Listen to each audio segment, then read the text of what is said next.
내가 잘못했어, 수진아. 제발 한 번만 더 기회를 줘. 수경의 목소리는 떨리고 있었다. 그녀는 수진의 아파트 문 앞에 서서 손을 뻗어 수진의 소매를 잡았다. 눈물 한 방울이 그녀의 뺨을 타고 흘렀다. 서울의 겨울바람이 골목을 지나며 두 사람의 머리카락을 흩날렸다. 수진은 수경의 손을 뿌리치지 않았지만 그녀의 눈빛은 차가웠다. 기회. 수경아, 내가 나한테 뭘 했는지 잊었어. 수진의 목소리는 낮았지만 그 안에는 날카로운 칼날이 숨겨져 있었다. 그 순간 수경은 숨을 쉴 수 없을 것 같았다. 그녀는 지난 여름 한강공원에서 수진과 함께했던 순간들을 떠올렸다. 그때 수진은 웃으며 그녀의 손을 잡고 너랑 있으면 세상이 다 예뻐 보여 라고 속삭였었다. 하지만 지금 수진의 눈에는 그때의 따뜻함이 없었다. 수경과 수진은 3년 전 홍대 근처의 작은 카페에서 처음 만났다. 수경은 28세의 그래픽 디자이너로 자유로운 영혼을 가진 여성이었고 수진은 30세의 중학교 국어교사로 조용하지만 강렬한 내면을 가진 사람이었다. 그들은 우연히 같은 책 김혜란의 소설들 읽고 있던 서로를 발견하며 대화를 시작했다. 이 작가, 사람 마음을 너무 잘 아는 것 같지 않아? 수진이 먼저 말을 걸었다. 수경은 그녀의 부드러운 미소에 끌려 응, 특히 사랑의 아픔을 읽다 보면 가슴이 저려느라고 답했다. 그날 이후 그들은 자주 만났다. 홍대의 거리에서 버스킹 공연을 보거나 한강에서 자전거를 타며 시간을 보냈다. 수진은 수경의 자유분방한 성격에 매료되었고 수경은 수진의 따뜻하고 진지한 모습에 점점 빠져들었다. 하지만 그들의 사랑은 쉽지 않았다. 한국 사회에서 두 여성이 서로를 사랑한다는 것은 가족과 친구들의 시선, 그리고 내면의 갈등과 싸워야 한다는 의미였다. 수진은 보수적인 가정에서 자랐고 그녀의 어머니는 결혼해서 아이를 낳는 게 여자의 행복이라고 늘 말했다.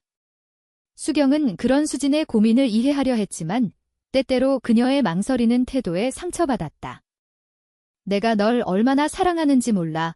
수경은 어느 날 이태원의 루프탑바에서 수진에게 물었다. 수진은 맥주잔을 내려다보며 알아. 하지만 우리 이렇게 계속 괜찮을까? 라고 답했다.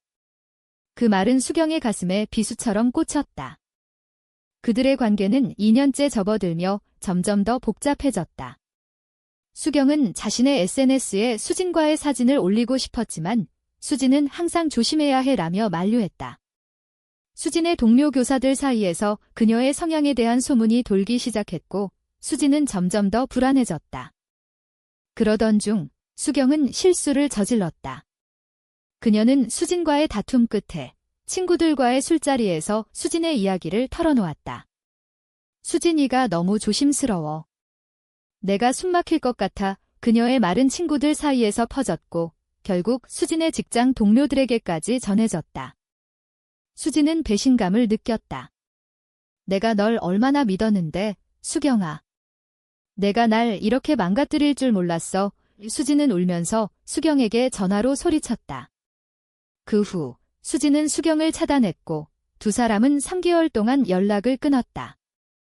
수경은 그 3개월 동안 자신을 잃어버린 듯 했다. 그녀는 매일 밤 수진이 보냈던 카톡 메시지를 읽으며 눈물을 흘렸다. 수경아, 오늘 학교에서 애들이 내가 그린 그림 보고 좋아했어. 너 진짜 대단해. 그 메시지는 이제 그녀의 가슴을 찢는 메아리가 되었다. 수경은 수진에게 사과하기 위해 그녀의 학교 근처에서 기다렸다. 겨울이 시작되던 12월, 눈이 내리는 날이었다. 수진이 교문을 나오자 수경은 용기를 내어 다가갔다. 수진아, 나 잘못했어. 제발 이야기라도 하자. 수진은 잠시 멈칫했지만 결국 고개를 끄덕였다. 그들은 강남역 근처의 카페로 들어갔다.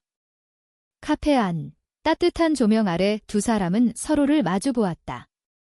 수진은 여전히 차가운 표정이었지만 그녀의 눈에는 미세한 떨림이 있었다. 너 때문에 내가 얼마나 힘들었는지 알아. 수진이 입을 열었다.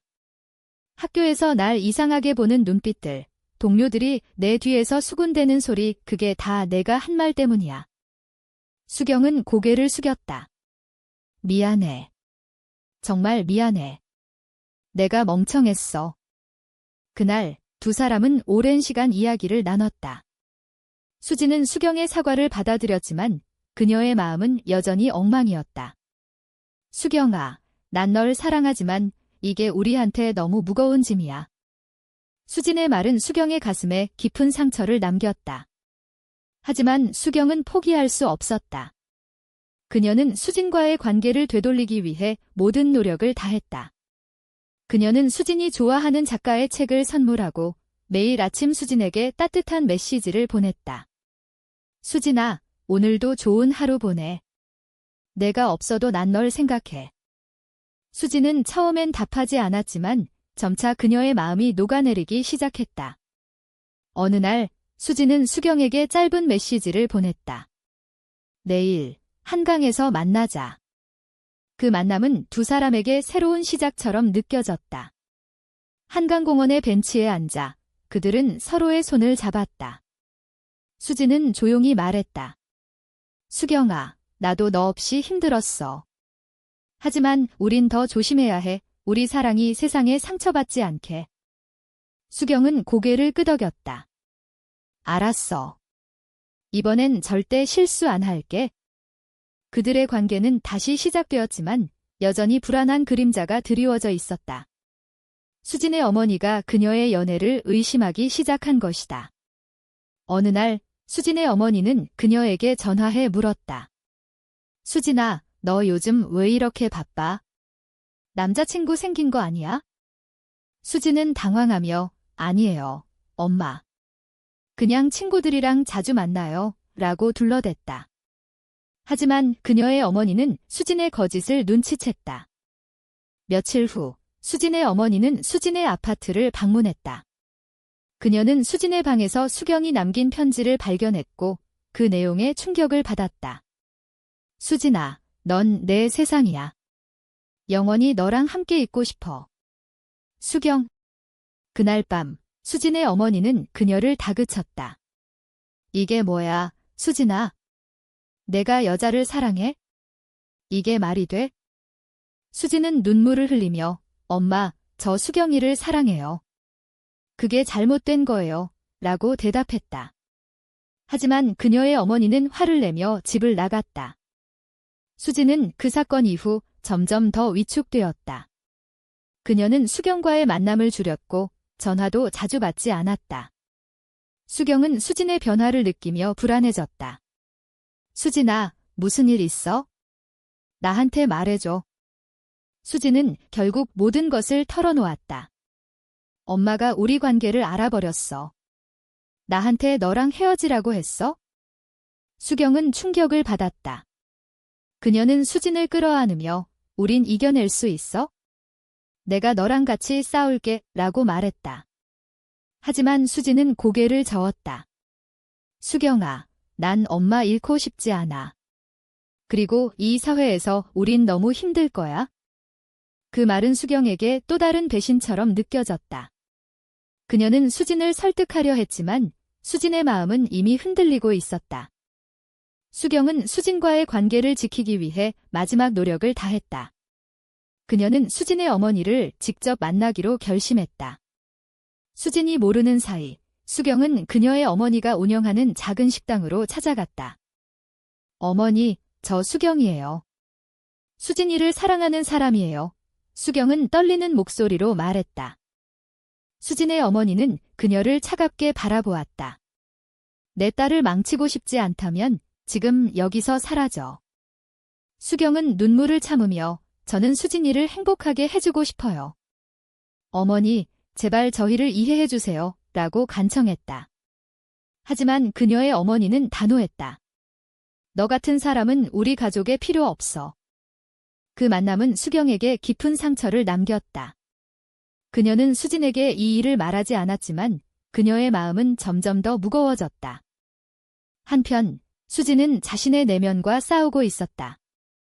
그녀는 수경을 사랑했지만 가족과의 갈등, 그리고 사회의 시선이 그녀를 짓눌렀다. 그녀는 학교에서도 점점 더 고립되었다. 동료 교사들 사이에서 그녀의 성향에 대한 소문이 다시 퍼졌고, 그녀는 학부모들로부터 이상한 전화를 받기 시작했다. 수지는 결국 수경에게 말했다. 수경아, 우리 잠시 떨어져 있는 게 좋을 것 같아. 수경은 믿을 수 없었다. 떨어져. 수진아, 그게 무슨 말이야? 넌 나 없이 행복할 수 있어? 수지는 울면서 대답했다. 행복이 아니야. 그냥 숨 쉴 수 있는 공간이 필요해. 그들의 이별은 그렇게 시작되었다. 수경은 수진의 결정을 받아들일 수 없었지만 그녀를 더 괴롭히고 싶지 않았다. 수경은 수진과의 이별 후 자신을 잃어버렸다. 그녀는 일을 그만두고 매일 밤 술을 마시며 시간을 보냈다. 그녀의 친구들은 그녀를 걱정했지만 수경은 누구의 말도 듣지 않았다. 그러던 중 수경은 우연히 수진의 SNS를 보게 되었다.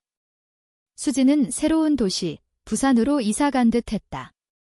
그녀의 게시물에는 바다와 하늘이 담겨 있었고 그녀의 미소는 여전히 아름다웠다. 하지만 그 미소는 수경을 위한 것이 아니었다. 수경은 부산으로 수진을 찾아갔다. 그녀는 수진이 일하는 새로운 학교 근처에서 그녀를 기다렸다. 수진이 교문을 나오자 수경은 다가갔다. 수진아. 수진은 놀라며 멈춰섰다. 수경아, 여기 왜 온 거야?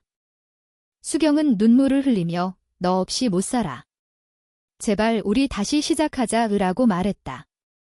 하지만 수진은 단호했다. 수경아, 난 이제 새로운 삶을 시작했어. 너도 너 자신을 찾아. 그 말은 수경에게 마지막 칼날이었다. 그녀는 부산을 떠나 서울로 돌아왔다. 1년 후, 수경은 새로운 삶을 시작했다. 그녀는 자신의 감정을 그림으로 표현하며 작은 갤러리에서 전시회를 열었다. 그녀의 작품들은 사랑과 상실, 그리고 치유의 이야기를 담고 있었다. 전시회 마지막 날, 익숙한 얼굴이 갤러리에 나타났다. 수진이었다. 그녀는 수경의 그림을 하나하나 바라보며 눈물을 흘렸다.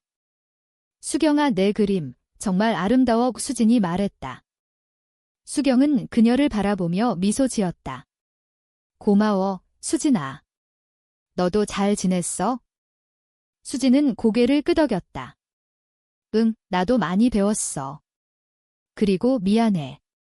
그때 너한테 너무 잔인했어. 수경은 조용히 말했다. 괜찮아. 우린 서로를 사랑했잖아. 그걸로 충분해. 두 사람은 갤러리 밖으로 나와 서울의 밤거리를 걸었다. 그들은 더 이상 연인이 아니었지만 서로의 존재가 여전히 따뜻하게 느껴졌다. 수경은 하늘을 올려다보며 생각했다. 우린 문 앞에서 작별하지 않았어. 그냥 각자의 길을 찾아간 거야.